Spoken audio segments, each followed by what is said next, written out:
Okay, so ngayong hapon sa tanan, ianapod ko sa teacher Nel. Karong hapon na ang akong itundo sa inyo mao ang pagpangita sa volume sa usa ka sphere.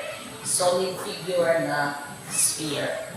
Kailangan mo ni ang example sa atong solid figure na sphere. Bola sa softball. Unsa ang pagpangita sa volume ani? Ang occupy na space ani na solid figure. Para makita nato ang volume ani, natay formula nga V is equal to 4/3 pi r cube. Mao na siya atong sundon. So ato sa ning drawingon dire sa atong chalkboard. Makikita galing yung mga bola sa volleyball, sa basketball, softball, mao na siya example sa atong solid figure na sphere. Para makita nato ang volume ani, natay usa ka pinaka-importante nga sukod ang dapat natong maibaw-an or atong masukat ani nga figure. Unsa man ni? Mao ni ang reduce. Kung may nunduman nato ang reduce, gikan diri nga point, linya padung sa plane, mao na ang reduce. Pero kaning atong bola, di man makita kasi napit diri ang reduce, dito ta masukod sa iyahang diameter. Gikan diri sa tumoy, padulong diri, nga linya, mao na siya ang diameter. So atong sukdon, 4 inches ang iyahang diameter. So wala man tayo reduce, mula gusto dili sa iyahang pikas linya, sa iyahang diameter. So ang sukod anin niya karon 4 inches. Diameter na siya, timan ni. Ang ato ang formula is reduce. Kung saan magpangita sa reduce? Simple na kaayo. So mala sa atong unang mga video, ato ra nang siya tungaon ang 4. So ang katunga sa 4, 2 inches or diameter divided by 2 is equal to reduce. Ano siya? Tapos ato na siya karong pulihan dayon. Substitute nato. Nara o 4/3 times 3 and 14/100 mo ni siya pi. Then times 2 inches cube. Mo na siya ang atong formula. Pagkauman, kani siya ang atong ipang-multiply kaning tanan. Pero sa dili pa ta mo ni multiply, kani siya ang atong unahon. Times nato ning 2 katulo. 2 times 2 times 2. Pila man? Ang answer ani 8. 2 times 2, 4 times 2, 8. Mao ni siya ang pasabot aning exponent nga 3. Karon kani siya 8 inches cube. I-times nato na siya sa 3 and 14/100. I-times nato niya sa 4 o atong i-divide doon sila tanan o 3. Kaya kaning 4/3, wag pasok ani, divide doon na siya. Okay, padayon ta.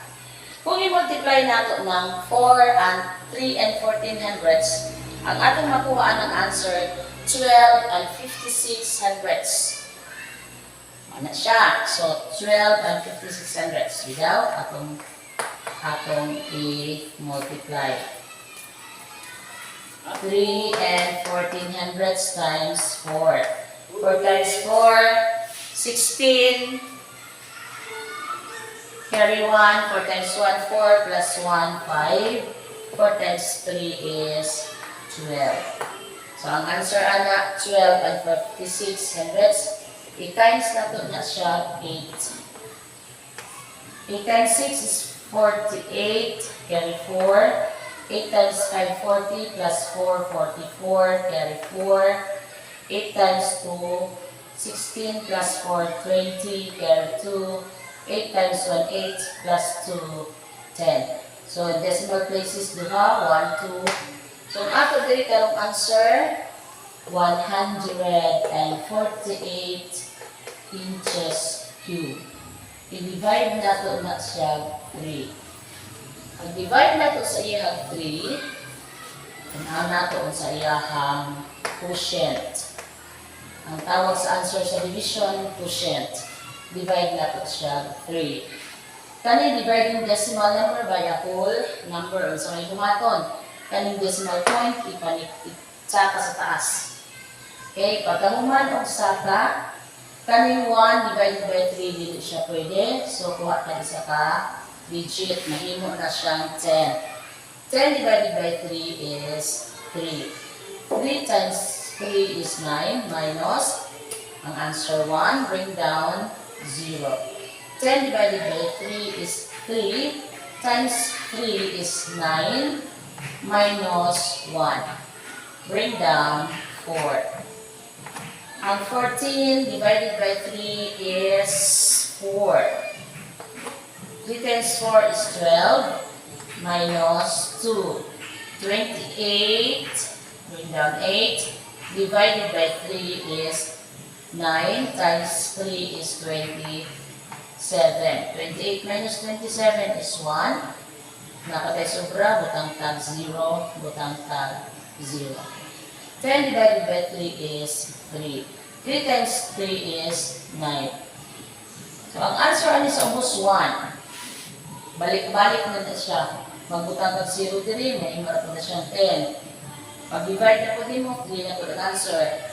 So, karon kay balik-balik naman butangan na po na siya bar sa taas. Pasabot, nga nagbalik-balik siya, bitawag siya na repeating decimal.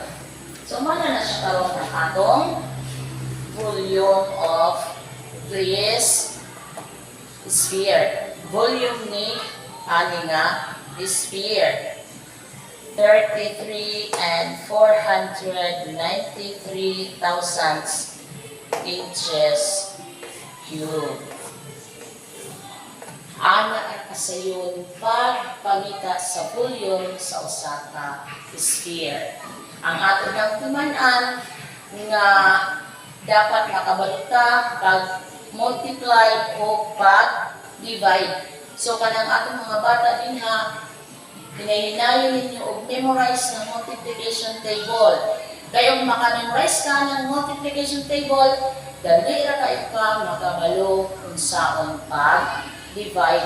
Kaya ang multiplication, baliktad na siya sa division. Sa kumangilitanan, sa tumang estudyante, hinaot nga inyong nasabtan ang among explanation, ani nga topic karong hapuna kaning volume of sphere. So, ayaw kalimti sa pag-like, subscribe, and share sa video nga inyo karong na pitan. So, this is Teacher Nen. Daghang salamat and maayong hapon. Bye-bye.